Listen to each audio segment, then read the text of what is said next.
On m'appelle Quercus robur ou Quercus pétré, selon que je préfère les plaines humides ou les coteaux secs.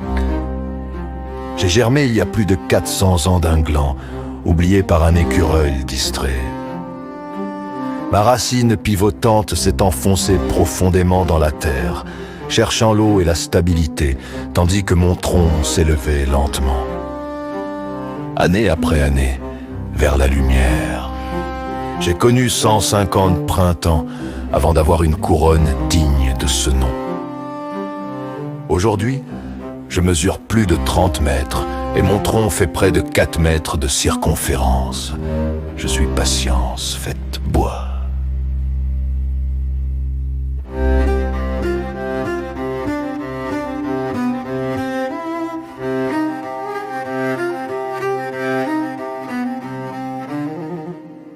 Dans la forêt, je suis le roi lent. Autour de moi, les charmes et les êtres poussent plus vite, mais ils meurent plus tôt. Je leur offre l'ombre généreuse et la protection contre la tempête. Mes feuilles riches en tanins nourrissent une myriade d'insectes. Mes glands engraissent sangliers, cerfs et mulots, les pics creusent mon écorce, les chauves-souris dorment dans mes cavités. Je suis un monde à moi, seul. Quand la foudre me frappe, je survis souvent. Mon bois danse et ma sève amère décourage les parasites. Je suis l'ancêtre qui tient bon quand les jeunes arbres ploient. L'homme et moi. C'est une très longue histoire d'amour et de violence. Vous m'avez vénéré, puis abattu, puis replanté, puis oublié. Dans vos villages gaulois, vous me considériez sacré. Chez les Grecs, j'étais l'arbre de Zeus, chez les Romains de Jupiter, chez les Celtes et les Slaves, le lien entre le ciel et la terre.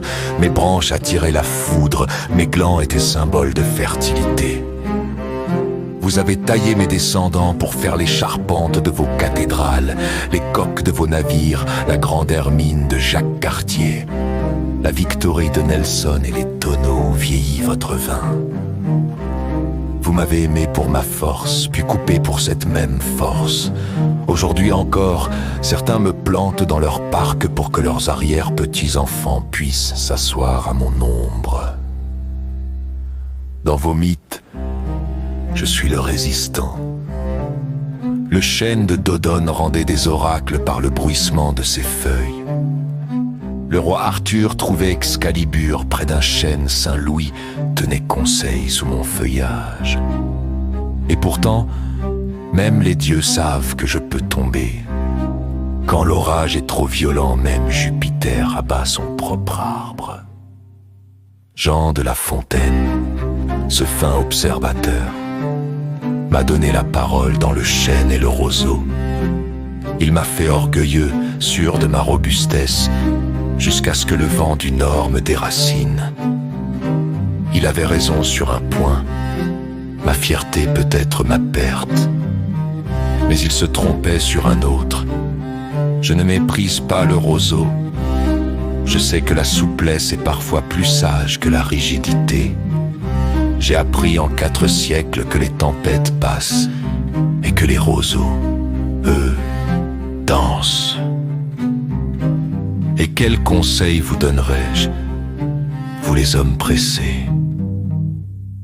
Enracinez-vous, choisissez votre terre et plongez-y profondément. La mode, l'opinion, les crises passent comme des giboulées.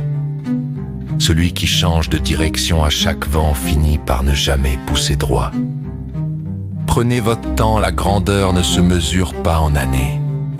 Mais en siècles, ce que vous construisez aujourd'hui doit servir à ceux qui naîtront quand vous ne serez plus que poussière.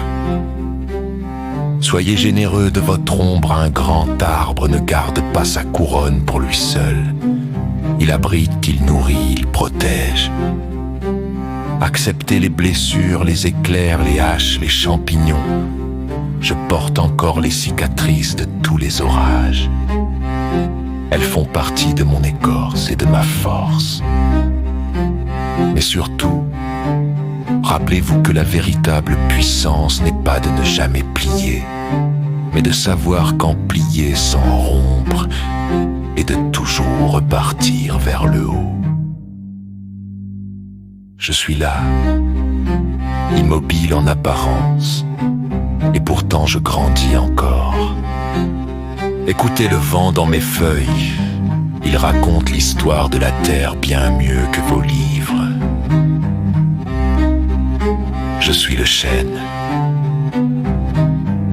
et je resterai longtemps après vous.